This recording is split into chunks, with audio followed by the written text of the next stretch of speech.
Stephen Mayne, what did you make of the Reserve Bank of Australia the Governor Glenn Stevens, his comments during the week that really he was kind of cautious about any more official interest rate cuts? He said there was scope, if it were to be helpful in securing a durable upswing. But he also warned that it could be counterproductive if lower interest rates entice marginal borrowers into debt that they can't sustain. So how did you read those sort of comments?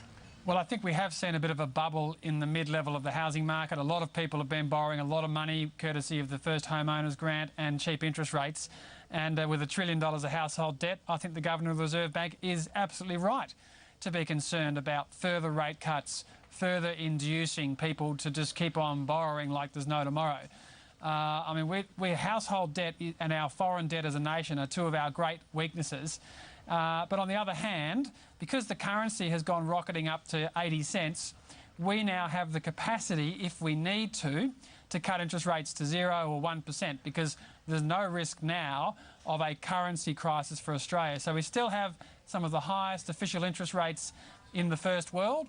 And I think that my personal approach, if I was handling the policy levers, I would be pulling back fiscal policy. I would be attempting to not be borrowing all this money, and I'd be giving more stimulus through rate cuts, because the currency surge means that we have the capacity to deliver more stimulus through rate cuts rather than just borrowing recklessly from offshore and splashing the cash all over the citizenry. All right, but do you think his comments mean that we probably won't see too many more rate cuts, and if we do see some, probably very unlikely to go to 0? Well, I think that's right. I think you'll only see more rate cuts if we have a sudden, big surge in unemployment. If the stock market plunges back towards 3,000, if the confidence signals all plummet, if the housing market starts to fall.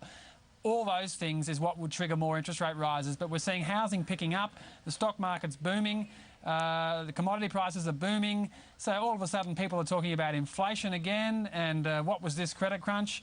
And I agree, there's no way you'd be cutting interest rates with this rapid-fire turnaround that we've just seen. But it's good to know that the central bank has the capacity to deliver substantial stimulus through rate cuts if things suddenly go into reverse and head south again. All right. Steve Johnson, I just wanted to ask you, it was interesting...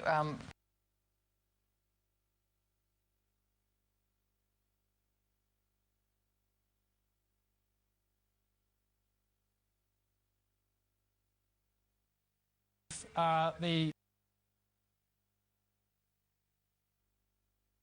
people are now worried about inflation, those rates are going up. Yeah. Steve, just very briefly, you wanted to have a comment, Stephen Mayne in Melbourne, and what about that point that even if the Reserve Bank cuts any more, I mean, doesn't mean the banks are going to pass it on to mortgage holders? Well, I agree, and the people who should be getting it passed on, I've got 30,000 of cash advances on my credit cards at the moment to do all these capital raisings. I'm paying 19%. You're a brave boy. All these small businesses are paying double-digit figures. It's the last people who need relief are the household mortgages. Yeah, it's small business and credit card debt where the relief should be coming through. Two other quick points. I was just going to say the Americans are in no problems at all. Steve was saying they've got too big a debt. Of the $13 trillion government debt in the US, only $3.5 trillion of that is borrowed from offshore, about $700 billion from the Chinese government. Most of that is just lent by wealthy Americans, the Harvard Endowment Fund with their $35 billion US. So the Americans have the private wealth to easily sustain that debt. Where we are different is we rely far more on foreign debt. 50% of our big four bank balance sheets are funded by foreign borrowings. And that's where we're more at risk with going into debt. And when you combine the federal government debt with the state government debt in Australia, it's already well north of $200 billion and it's rising at sort of $60, $70 billion a year, very much foreign dependent. And I think that's the big worry for Australia.